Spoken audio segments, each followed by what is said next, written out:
Hey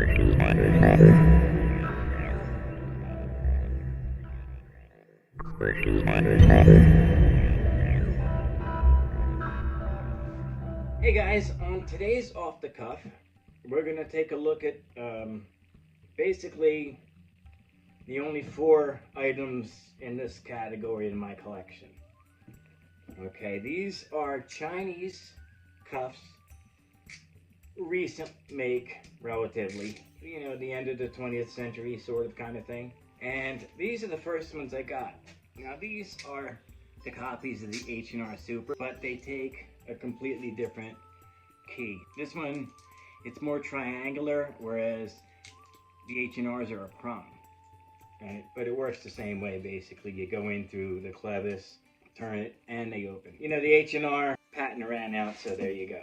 Now, what inspired me to start collecting these things was this edition of the Handcuff Manual, which mine is getting beat up, of course, but it's autographed. And these things are great sources of information. In this is a great article, which I'm not going to go through because I don't own the information here, but that's a great article on Chinese handcuffs. And that's what inspired me to start looking for this stuff. And I did pick up a pair of the leg irons. Now these leg irons were advertised as being the only ones with weights in the world built into them. So it's kind of like a ball and chain, you know, kind of deal where you wouldn't be able to run in these bad boys. And the locking mechanism is unusual. Okay, they're not adjustable. And you see there's a metal plate covering the keyhole. Because you got a pouch with these things, you get a screwdriver, and you take the screw out. I did just to show you. And you've also got the key. So the plate would keep the dust and dirt out of the keyway. And then you'd have to use the key to both lock and unlock the cuffs. And when you turn the key, see, when you turn the key, it pops up a little bit. Boom. And that's locked. Okay, so I have a pair of the weighted leg irons. And later on, these came later, according to the article. These are also non-adjustable. They don't have the weights attached to the linkage. Okay, and this one also came with a plastic sleeve for comfort all the way around. Same deal, but this end cap just screws on. You didn't need to unscrew it with an actual threaded screw. It just is like an end cap.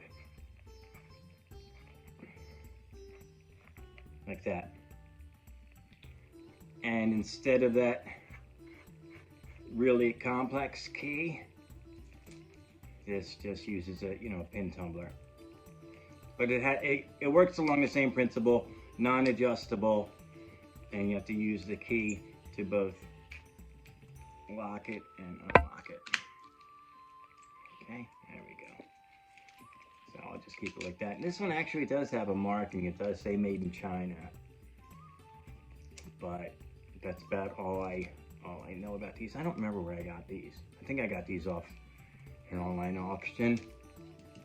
But these I got from one of the handcuff sites, like Handcuffs Warehouse or whatever. And the last pair that I got are also featured in the article, and I hope I'm pronouncing it right, Shenyang. They actually have the Chinese characters on them. They're made out of brass, 3 round links connecting them. But instead of teeth, it's got the holes in there. And that's how the locking mechanism works. The locking bolt just goes right into the holes, as opposed to, Smith & Wessons or whatever. But I really like them because they, first of all, they're brass. And second of all, they do have that character on there. It just take a regular, I don't have the original key, but, I've been able to work around that. So, my little collection is the Chinese version of the H&Rs, the leg irons, which I really like these because they're unusual and they weigh a ton. They're heavy. The newer version leg irons and the older brass. So that about does it for my collection of Chinese cuffs for now. If you look in this, you'll see a lot of other cuffs that are available that they made in China that I just haven't come across yet or been able to purchase. But, you know, hey, that's the fun of collecting, knowing that there's still something out there you need.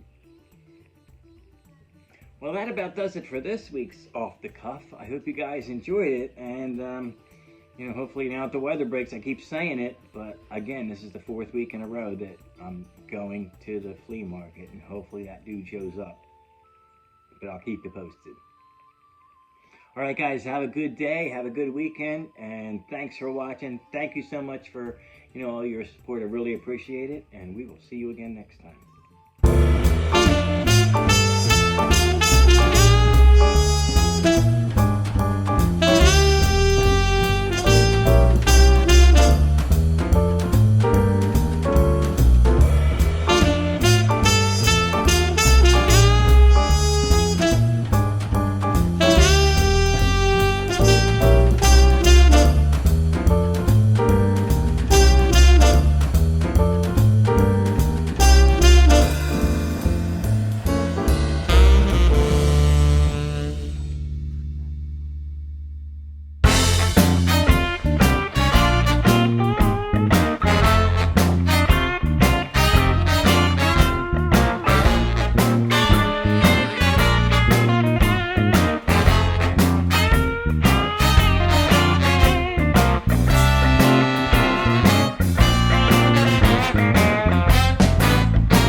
You have crestfallen hands?